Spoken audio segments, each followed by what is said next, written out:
అందరికీ నమస్కారం అండి. రేపు చాలా విశేషమైనటువంటి రోజు, చవితి.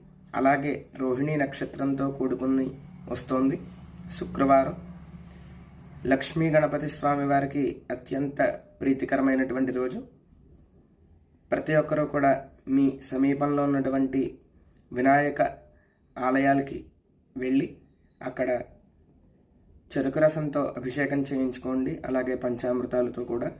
అదేవిధంగా వీలైనటువంటి వారు ఉండ్రాళ్ళు కూడా నైవేద్యం పెట్టుకుని ఆ స్వామివారి ప్రసాదం తీసుకోవడం వల్ల మనకి ఎటువంటి విఘ్నాలు లేకుండా అన్నీ ముందుకు వెళ్తాయి. మనం ఏదైతే పనులు అనుకుంటున్నామో అన్నీ కూడా ముందుకు వెళ్తాయి.